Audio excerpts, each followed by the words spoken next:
ஸ்ரீமதே ராமானுஜாய நமக. ராமன் பிறர் உதவியின்றி தனியே எதுவும் செய்ய வல்லவனாயிருந்தும் உலக நடைக்கு ஏற்ப உதவியை விரும்பி சுக்ரீவனுக்கு கீழ் நடந்தவை எல்லாவற்றையும் தெரிய சொன்னான். சுக்ரீவனும் ராமனுடைய செய்தியெல்லாம் கேட்டு தன்னோடொத்த துயரமுள்ள பெரும் மிடுக்கன் ஒருவன் தனக்கு சகாயமாக நேரிட்டதை பற்றி மிக மகிழ்ந்து அக்னி சாட்சியாக அவனோடு நட்பு கொண்டான்.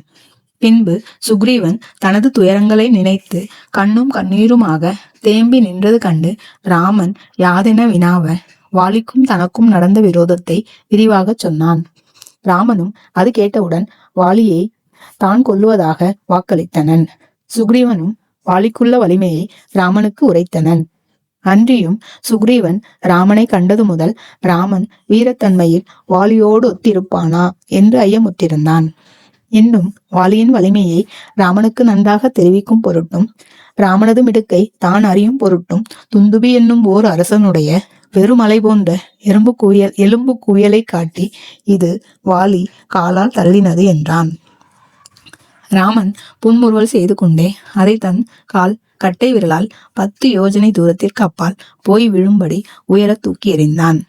அதனாலும் சுக்ரீவனுக்கு முழு நம்பிக்கை ஏற்படவில்லை என்று அறிந்த ராமன் பின்னும் ஓர் அம்பை தொடுத்து மராமரங்கள் ஏழையும் அருகிலிருந்த மலையின் தாழ்வரையையும் பாதாள லோகத்தையும் பிளந்தனன்.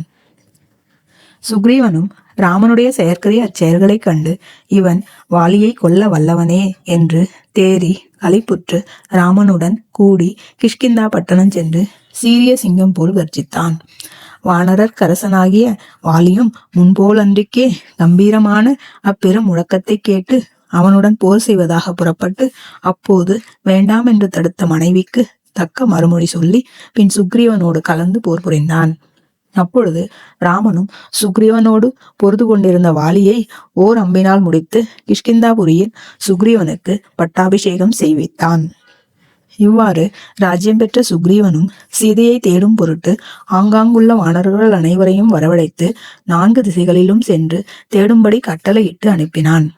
பின்பு சீதையை தேட போனவர்களில் மன உறுதியும் உடல் வலிமையும் பெற்றவனாகிய அனுமான் சம்பாதி என்னும் கழியின் மொழியால் சீதை இலங்கையில் இருப்பதாக கேட்டு 100 யோஜனை விரிவுள்ள உவர் கடலை கடந்து ராவணனால் ஆளப்பட்ட இலங்கைக்கு சென்று அங்கு அசோகவனத்தில் ஸ்ரீராமனை இடைவிடாது நெஞ்சிற்கொண்டிருக்கும் சீதாதேவியை கண்டு ராமன் அடையாளமாக கொடுத்திருந்த கணையாழியை கொடுத்து ராமன் சுக்ரீவனோடு கலந்து நேசித்தது முதலாக உள்ள செய்திகளை எல்லாம் தெரிய சொல்லி நாயகனாகிய ஸ்ரீராமன் விரைவில் இங்கு எழுந்தருள்வான் என்று சமாதானமும் கூறிவிட்டு அப்பொழிலின் வெளிப்புறத்து வாசற்படியின் கோபுரத்தை இடித்தான்.